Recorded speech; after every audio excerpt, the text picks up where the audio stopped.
अस्सलाम वालेकुम नाज़रीन, मैं हूँ आपके साथ मलिक अब्दुर्रहमान। आप देख रहे हैं हमारा यूट्यूब चैनल और फेसबुक पेज। नाज़रीन, आज की इस वीडियो के अंदर हम बात करेंगे वैक्सीनेशन के मुतालिक। पाकिस्तान में अक्सरियत ऐसे लोगों की है जिन्होंने अभी तक वैक्सीनेशन नहीं करवाई। इसकी मुख्तलिफ वजूहात हो सकती हैं। हम इन वजूहात के ऊपर बात करने की कोशिश करेंगे। लोगों के जहन में वैक्सीन का नाम सुनते ही सबसे पहले ये चीज़ आती है कि ये पता नहीं क्या चीज़ है और हम मर जाएंगे, इसके साइड इफ़ेक्ट्स हैं। लोगों ने इस तरह की अफवाहें फैलाई हुई हैं व्हाट्सएप के ज़रिए से। तो ये सारी की सारी मैं इसको जहालत बोलूँगा कि जो लोग इस तरह की बातें कर रहे हैं। आप अंदाज़ा लगाएं कि पाकिस्तानी कितनी फ़नी लोग हैं कि जब कोरोना वायरस आया था तो लोगों को कहा गया था कि आप SOPs को फॉलो करें, मास्क लगाएं, जो फासला है वो रखें। तो लोग कहते थे कि कोरोना की वजह से कुछ नहीं होता, कोरोना वरोना नहीं है, जब मरना है तब मर ही जाना है, जो रात कब्र में लिखी है वो कब्र में ही आनी है। और उसके बाद जब वैक्सीन आ जाती है तो इन लोगों को कहा जाता है कि वैक्सीन लगवा लें। तो वही लोग जो कि इतने फियरलेस थे कि हम मौत का कोई डर ही नहीं था, कोरोना का कोई डर नहीं था, कि जब मरना है तब मरना ही है, तो वो लोग हमें कहते नजर आए कि अगर वैक्सीन लगवा कर मैं मर गया तो इन लोगों का कुछ नहीं हो सकता, इनको ज़बरदस्ती वैक्सीन लगवानी पड़ेगी, हुकूमत को ऐसे काम करने पड़ेंगे कि जिससे ये लोग मजबूर हो जाएं वैक्सीन लगवाने के लिए। हमें एक खबर देखने को मिली कि हुकूमत ये सोच रही है, सिंध हुकूमत के हवाले से खास तौर पर हमने देखा कि लोगों की सिम्स को ब्लॉक कर दिया जाएगा जो लोग वैक्सीन नहीं लगवाएंगे। तो मैं कहता हूँ हुकूमत को इससे भी थोड़ा सा आगे बढ़कर करना चाहिए। ये जो इकदाम है बहुत अच्छा है। आपने देखा कि जब से ये फैसला हुआ है या खबर कम से कम आई है, तब से वैक्सीनेशन करवाने वाले लोगों की तादाद में काफ़ी ज़्यादा इजाफा हो गया है। तो ये सिंध हुकूमत का बहुत अच्छा इकदाम है। बाकी सूबों को और वफाक को भी इसके ऊपर काम करना चाहिए। अब तक कहा गया है कि 31 अगस्त तक तमाम जो स्टूडेंट्स हैं वो वैक्सीन लगवा लें, लेकिन कोई साथ में शर्त रख देनी चाहिए कि अगर आप नहीं लगवाते तो आप फिज़िकल क्लासेस को ज्वाइन नहीं कर सकते। तो इस तरह स्टूडेंट्स की काफ़ी तादाद भी वैक्सीन लगवा लेगी, क्योंकि हमारे पास एक वाहद हल है वैक्सीनेशन। जब तक हम वैक्सीनेशन नहीं करवाएंगे हम लोग कोरोना से बच नहीं सकते। अब यहाँ पर लोगों के अजीबोगरीब तरह के वैक्सीन के हवाले से बातें हमें सुनने को मिलती हैं। कुछ लोगों का ये कहना है जी कि हम चाइनीज़ वैक्सीन ही लगवाएंगे। अब इन लोगों से भी पूछना चाहिए कि आपके घरों में जितनी चीज़ें हैं उनमें से अगर देखा जाए तो 95 चीज़ें तो चाइनीज़ होंगी। आपके मोबाइल फ़ोन्स तक चाइना में असेंबल होते हैं। अब कोई चीज़ देख ले पाकिस्तान में मेड इन चाइना लिखा होता है, और चाइनीज़ वैक्सीन में ऐसा क्या है कि वो आप नहीं लगवाएंगे। एक पढ़े लिखे बंदे के मैंने मुंह से सुना कि मैं चाइनीज़ वैक्सीन नहीं लगवाऊंगा, मैंने मैसेज करना है और मैंने उन्हें कहना है कि मुझे फाइजर वैक्सीन लगानी है। तो जैसे ही वैक्सीन दुनिया में आती है तो उसके बाद एक कारोबार शुरू हो जाता है कि जिसने चाइनीज़ वैक्सीन लगवाई है वो अमेरिका में नहीं जा सकता, जिसने अमेरिकन अप्रूव जो वैक्सीन है वो लगवाई है वो चाइना नहीं जा सकता। इसी तरीके से सऊदी अरब ने अपनी बताई हुई है, मुत्तहिदा अरब अमारात ने कोई अपनी वैक्सीन बताई हुई है। तो हुकूमत ये कोशिश कर रही है कि साइनोफार्म और साइनोवैक, ये पाकिस्तान में जितने लोग हैं जो कि जिन्होंने बाहर ट्रैवल नहीं करना, उनको ये वैक्सीन लगवाई जाए, और वो लोग जिन्होंने जिस कंट्री जाना है उस हिसाब से वैक्सीन लगाई जाए। इसीलिए हमने देखा कि फाइज़र की कुछ लाख डोजेज़ भी पाकिस्तान आई, और उसके बाद कुछ और वैक्सीन जो है वो भी पाकिस्तान आई है कि ज़रूरत के हिसाब से उनको इस्तेमाल किया जाए। तो जिस तरीके से हमारे यहाँ हमने देखा कि लोग समझ रहे थे कि ये जो नॉर्मल मास्क हम लगाते हैं इसका कोई फ़ायदा नहीं है, हमें N95 मास्क ही चाहिए, कम से कम ना लगाने से तो बेहतर है ना कि आपने मास्क लगाया हुआ है। इसी तरीके से कि जो वैक्सीन है इस एफिशिएंसी है कि थोड़ा सा फाइज़र की एफिशिएंसी ज़्यादा है, साइनोफार्म या साइनोवैक की थोड़ी सी एफिशिएंसी कम है। अब ये तो नहीं कह सकते कि ये वैक्सीन किसी काम की नहीं है या इससे हम मर जाएंगे। हम ऐसी कौम है जहाँ पर छोटे छोटे कस्बों देहातों में जो डॉक्टर्स होते हैं यानी कि डिस्पेंसर्स होते हैं, वहाँ पर क्योंकि सेहत की सहूलियात ज़्यादा अच्छी नहीं है, तो जब किसी का ब्लड प्रेशर वगैरह बढ़ जाता है तो वहाँ के डॉक्टर्स 2-2 इंजेक्शन लगा देते हैं उनको, ब्लड प्रेशर के इंजेक्शन।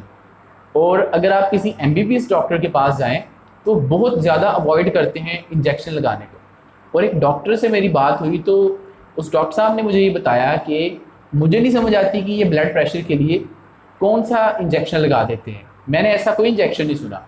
उन्होंने कहा कि एक इंजेक्शन है सही, जिससे ये होता है कि जिसका ब्लड प्रेशर ज़्यादा होता है जब हम उसको वो इंजेक्शन लगा देते हैं तो उसकी बॉडी से बहुत ज़्यादा यूरिन एक्सट्रैक्ट हो जाता है, जिसकी वजह से उसका BP जो है वो कम हो जाता है। वो कहते हैं कि इसके अलावा कोई इंजेक्शन का मुझे नहीं पता कि ये कौन से इंजेक्शन लगाते हैं, लेकिन मैंने अपनी आंखों से देखा है कि 2-2 इंजेक्शन लोगों को लगा दिए जाते हैं ब्लड प्रेशर के, और उन इंजेक्शन को लगवाने के बाद लोगों को कुछ नहीं होता।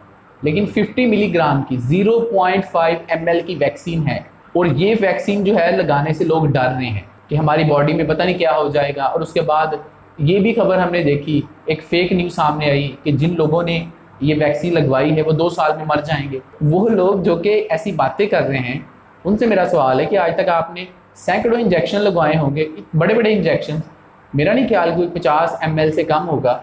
ऐसे ऐसे इंजेक्शन भी हैं जो कि 1000 ml के भी होते हैं, और हमारे यहाँ घरेलू टोटके भी चल रहे होते हैं। सारी लाल पीली दवाइयाँ भी खा ली जाती है जब कोई मर्ज सामने आता है, लेकिन अच्छे डॉक्टर के पास नहीं जाया जाता।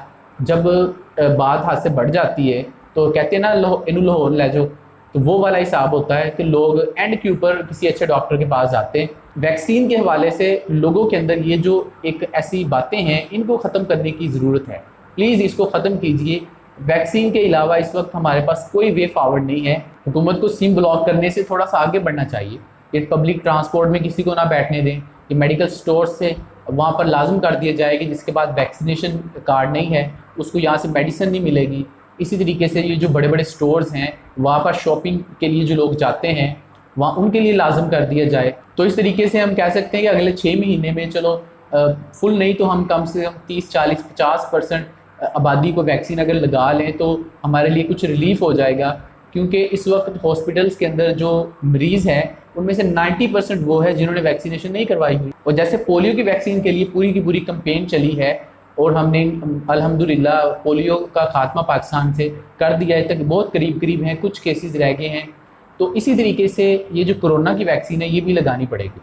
बहुत दूर दूर देहात हैं यहाँ पर, और जो सेंटर्स होते हैं वहाँ से बहुत दूर होते हैं। छोटी छोटी तहसीलों में जो वैक्सीनेशन सेंटर हैं वो 1-2 सेंटर होते हैं, और उसके आसपास में सैकड़ों देहात होते हैं, और ऐसे भी देहात होते हैं जो 10-15 किलोमीटर दूर होते हैं शहर से। तो लोग इसलिए आते ही नहीं हैं कि उनके पास आने जाने में उनको दुश्वारी होती है। तो हुकूमत को ये चाहिए कि घर घर जाकर वैक्सीनेशन का अगर ये सिस्टम कर दें तो इससे आप पाकिस्तान की मेजॉरिटी आबादी को वैक्सीनेशन जो है वो लगा सकते हैं। क्योंकि हमारे यहाँ वो सिस्टम नहीं है जो कि इंग्लैंड में है या अमेरिका में है। यहाँ पर हमारे हालात मुख्तलिफ हैं। अब एक बंदा जो कि 15 किलोमीटर सफ़र करके आता है और 15 उसको वापस जाना है, तो 30 किलोमीटर सफ़र करके वो बंदा वैक्सीन लगवाने कैसे आएगा? और उसके पास ज़ाहिर है आने जाने के लिए कोई मसला भी होगा। उसके पास अगर एक मोटर बाइक है और घर में 6-7 अफराद हैं तो वैक्सीन लगाने के लिए उसको 3-4 चक्कर लगाने पड़ेंगे, और उसके बाद दूसरी डोज के लिए भी आना पड़ेगा। तो इसके लिए बेहतरीन हाल इसका यही है कि ऐसे इंतज़ामात करने चाहिए कि घर घर जाकर वैक्सीनेशन होनी चाहिए। तो हम उम्मीद करते हैं कि पाकिस्तान के लोग इस चीज़ को समझेंगे। हम इधर से बैठकर गुजारिश ही कर सकते हैं और ये बता सकते हैं कि इसके कोई साइड इफ़ेक्ट्स नहीं है, ये आपके लिए ही फ़ायदेमंद है। क्योंकि आपके सामने मैं एक बंदा बैठा हूँ जिसने दोनों डोजेज़ लगवाई हैं और मुझे कोई इसका साइड इफ़ेक्ट नहीं था। जब मैंने पहली डोज लगवाई और दूसरी डोज लगवाई, ना मुझे कोई बुखार हुआ, कोई मुझे इसका साइड इफ़ेक्ट नहीं हुए। यहाँ पर सिर्फ ये नहीं कि वो लोग जो पढ़े लिखे नहीं हैं, ऐसे लोग जो कि पढ़े लिखे हैं, ऐसे लोगों को भी मैं जानता हूँ जिनको मैं नाम यहाँ पर मेंशन नहीं कर सकता, लेकिन श्योरली वो मेरी वीडियो को देखेंगे, मेरे दोस्त अहबाब ही हैं, तो उन लोगों को पता चल जाएगा कि मैं किन की बात कर रहा हूँ। जिन लोगों ने ग्रेजुएशन किया हुआ है या लास्ट ईयर में है ग्रेजुएशन में, यानी जो बंदा यूनिवर्सिटी गोइंग है, उसके जहन में तो कोई अभाम नहीं होना चाहिए वैक्सीनेशन के हवाले से, बल्कि लोगों को गाइड करना चाहिए। तो वो लोग नहीं लगवा रहे वैक्सीन। जब उनसे कहा गया कि ये यूनिवर्सिटी में आपको नहीं आने देंगे, जब यूनिवर्सिटी ओपन हो जाए 1-2 महीने बाद, तो वो लोग कहते हैं हमने नहीं लगवानी वैक्सीन, अगर यूनिवर्सिटी में नहीं आने देते तो ना आने दें। तो हम उम्मीद करते हैं कि पाकिस्तान अब तक जिस तरह से कोरोना को काबू करता आया है, इस तरीके से इंशाल्लाह हम इसको बहुत जल्द ख़त्म कर देंगे। आप इस हवाले से आप हमें कमेंट सेक्शन में अपना फीडबैक दे सकते हैं। तो इस वीडियो को लाइक कर दें, शेयर कर दें, और अगर आपने अभी तक हमारे इस चैनल को सब्सक्राइब नहीं किया तो इस चैनल को सब्सक्राइब कर दें। वो लोग जो हमें फेसबुक पर देख रहे हैं, अगर आपने अभी तक हमारे इस पेज को फॉलो लाइक नहीं किया तो लाइक और फॉलो कर दें। आपसे मुलाकात करेंगे अगली वीडियो में, तब तक के लिए हमें इजाज़त दीजिए। अल्लाह हाफिज़।